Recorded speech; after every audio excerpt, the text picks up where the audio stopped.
My girlfriend and I had been looking forward to dinner all week. A new seafood boil restaurant had just opened, and the buzz around town was all about the wild way they served food straight from the pot, dumped right onto the table. We laughed, snapped a few pictures, and waited as the waiter brought over the steaming tray.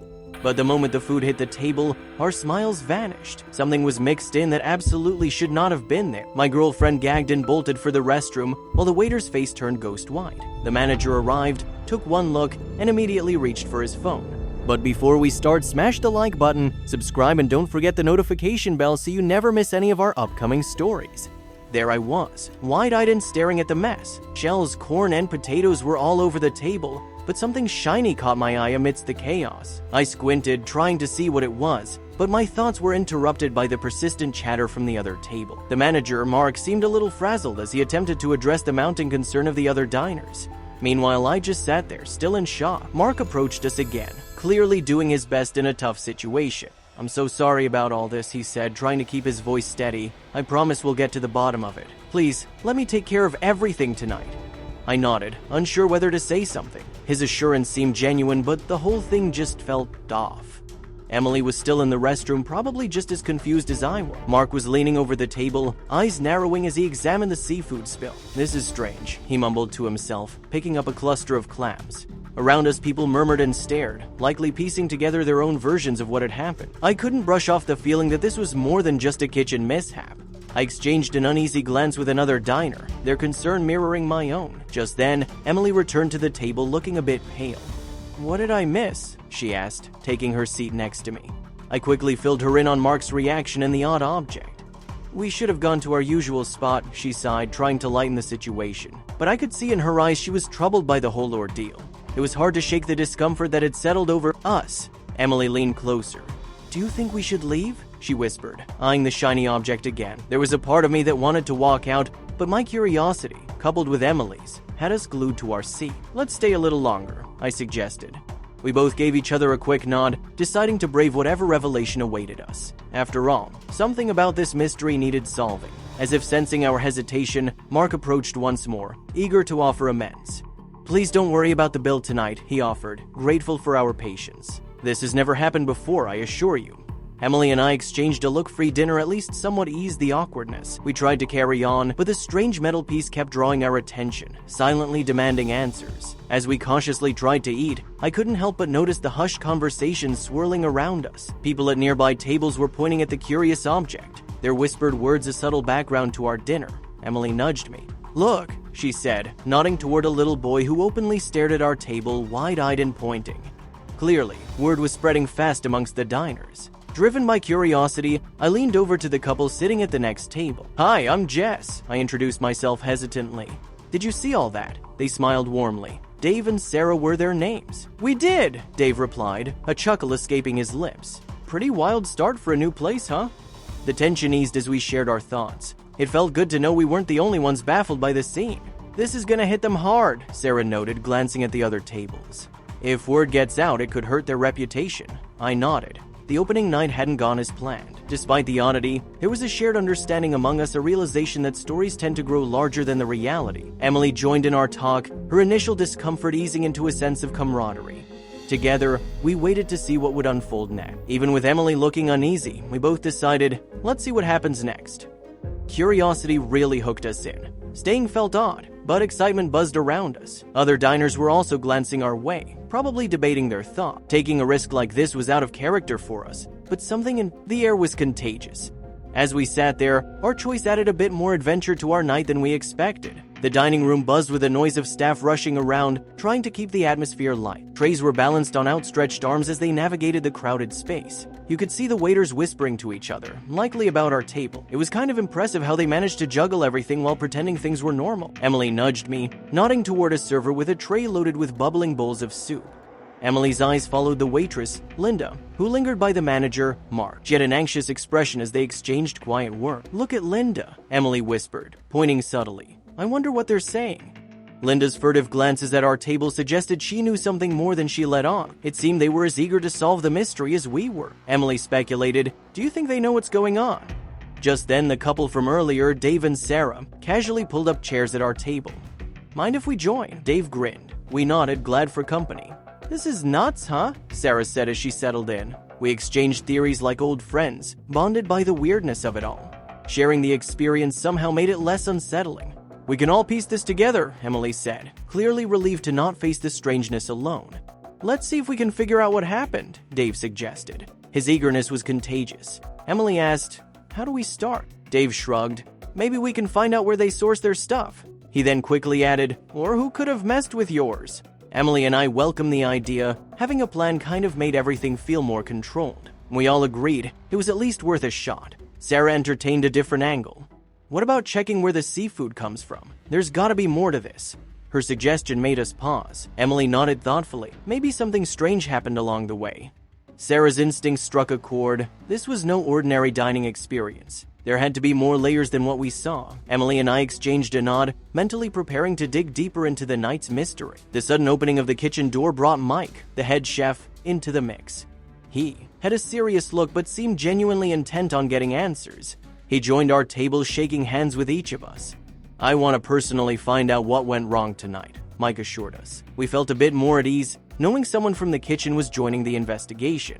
Emily leaned in, interested in what Mike might uncover. Mike scratched his head, visibly puzzled. "This isn't what we're about here," he assured. "I promise I'll look into every part of this." We appreciated his sincerity and determination. What could have gone wrong? I wondered out loud. Mike reassured us repeatedly. It was nice knowing he was just as keen to unravel the mystery as we were. Somehow, it lightened the mood a tad. As we continued to chat, Emily piped up, "Why not talk to Carly?" she proposed. She glanced at me, eyes wide with implication. Carly was the one prepping the table, remember? It seemed like a good lead. Mike agreed it was worth a conversation. "Let's see if she noticed anything odd," Emily pressed on. Carly approached us, wiping her hands on her apron. "Honestly, everything seemed normal when we were prepping your meal," she confirmed, echoing Emily's thoughts. I exchanged puzzled glances with Emily. Suddenly, our leads dwindled. Her tone resonated with honesty, sparking both relief and intrigue. "Whatever happened must have been later," Carly continued with a slight frown. We all pondered silently, caught between frustration and the hope of uncovering the truth. With the room abuzz with murmurs, every diner seemed keen to catch bits of our unfolding saga. Emily and I exchanged nervous glances, feeling the pressure of curious eyes on us. Mark kneeled close, his expression tense as he asked if he could gather some details. Mark leaned in, whispering. "Maybe we should go to the back where the seafood records are kept. Could help us find answers," he suggested, his eyes darting to ensure no one overheard. Emily nodded, and I felt a spark of hope. "Worth checking out," Emily said, ready to explore further. It felt risky but promising. In the dim light of the back room, Mark explained, "We had a surprise inspection earlier today. Everything was in compliance." I raised an eyebrow, curious and cautious. "So, everything checked out?" I asked, searching for any hint of deception. Mark nodded earnestly. "How did it all go wrong?" Emily, beside me, tried to decipher the events with a determined look. As Mark talked, I noticed Emily's eyes shift towards the kitchen, scrutinizing the bustling activity. "Something's weird," she whispered, suspiciously eyeing the chefs. Her intuition kicked in an awareness that something was amiss. "What are you thinking?" I asked, glancing toward the kitchen myself. Emily shrugged, her gut instincts whirling. Our speculation was fueled by tension and curiosity, each passing minute fueling a need to get to the bottom of it. Emily and I followed Mark, our ears tuned for any staff whispering as we moved through the narrow corridor. "Do you hear that?" Emily nudged me, nodding towards two staff members holding a hushed conversation. We strained to catch words, but only heard fragments. Each muffled note seemed to hold clues, sparking a silent agreement between us to remain vigilant. Mystery shadowed every step we took, heightening our senses to potential revelations. The back room was cluttered with paperwork. Emily, ever thorough, sifted through a pile of shipping receipts. "Hey, look at this," she pointed out, showing a discrepancy in the documents. "These don't match today's seafood delivery." I furrowed my brow, intrigued. "Was there an earlier delivery?" I wondered aloud. Emily pondered, hypothesizing a variety of scenarios. The plot thickened, each query stringing us along in pursuit of the truth behind our dinner's mishap. I turned to Mark, holding the mismatched receipts like evidence in a case. "Mark, these records don't line up. What's going on?" I questioned. His face fell, caught off guard. "I don't know," he stammered, scratching his head in confusion. Emily crossed her arms, her gaze unwavering. It was a moment of confrontation and truth. We awaited Mark's response, ready to hear an explanation. Mark hesitated, a nervous glance meeting ours. I think it might be an innocent mix-up," he suggested, faint perspiration on his brow. Emily and I exchanged skeptical looks, unsure of the sincerity in his words. Just a simple error? I probed, trying to gauge authenticity. Mark nodded, visibly discomforted under our scrutiny. Despite our misgivings, we held our silence, eager to see how the story would unravel in the minutes ahead.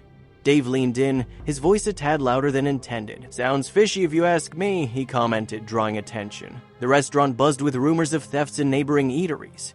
"He's got a point," Emily agreed. The prospect of criminal activity loomed, each exchanged glance arresting our thoughts. Dinner had turned into something like a scene from a detective show. Amidst chatter, we stewed over what could have really happened to our meal. Sarah leaned closer, her expression concerned. "A simple mix-up surely wouldn't put something bizarre in our food," she reasoned. It couldn't merely be chalked up to oversight, we all felt it. The table swirled with theories, each moment sharpening our doubts. I nodded in agreement, sensing that beneath Mark's words lay something larger, an unspoken truth that remained just out of reach. As the door swung open, an authoritative figure stepped inside, catching our attention. "Hey, Mike!" Mark called, waving him over. Mike looked like he just walked into a storm, eyes scanning the room for clues. I stood up to greet him, getting straight to the point. "We found something weird in our food," I began. Mike nodded, ready to tackle the problem head-on. It was a relief to have another ally to help us figure this out. Mike defended his staff, insisting such a mistake was impossible, though doubt lingered between Emily and me. When we asked if anyone else could have handled our food, Mike admitted there were new hires, sparking Emily's idea to check the day's staff schedule. Carly soon returned with a crucial lead, a temp waiter named Doug, hired at the last minute. Sarah added that Doug had seemed nervous all evening, heightening our suspicions. We decided to confront him, and as soon as we mentioned the seafood incident, his face drained of color. His stammered excuses and shifting eyes made it clear he was hiding something. When pressed, Doug claimed he'd been helping with deliveries, but his hesitation made us doubt his story. Amid our questioning, I noticed something metallic mixed in with the food. Pretending not to draw attention, I pocketed the object quietly. As Doug kept fumbling through his explanations, I could feel the small piece of metal in my pocket, a silent clue that this mystery was far from over. Doug's eyes flicked to my hand as I slipped the object away. "Everything all right?" he asked, feigning innocence. "All good," I replied, keeping my cool. Emily didn't buy it, her suspicion grew with every glance. Before we could push further, Mark and Mike joined us, sensing tension. "Just talking with Doug," Emily said evenly. Mike frowned. "Something's off. You feel it too?" We all did. When Doug suddenly stood and muttered about needing a break, Emily's sharp eyes followed him. "He's hiding something," she whispered. We slipped out after Doug, keeping a safe distance. He moved quickly through the crowd, glancing over his shoulder, his nerves on full display. Emily led the way, determined to uncover his secret. The busy streets made it easier to blend in, though Doug's anxious energy gave him away. "Stay close," Emily whispered. Each turn deepened our curiosity. Whatever he was up to, it wasn't innocent. Finally, Doug ducked into a pawn shop 2 blocks from the restaurant. We watched from outside as he spoke in hushed tones with Gary, the shop owner. Their exchange looked tense, urgent. "Looks serious," Sarah murmured. I slipped inside, pretending to browse while the others kept watch. The air was thick with dust and secrecy. From behind a shelf, I listened, hoping to catch the truth Doug was trying so hard to hide. Inside the pawn shop, I watched Gary hand Doug an envelope, tension thick in the air. When Doug rushed out, I regrouped with Emily and the others. "Gary gave him something," I said. We all knew it. Doug was hiding more than he let on. Back at the restaurant, we told Mark everything. His expression darkened. "This is bigger than I thought," he said.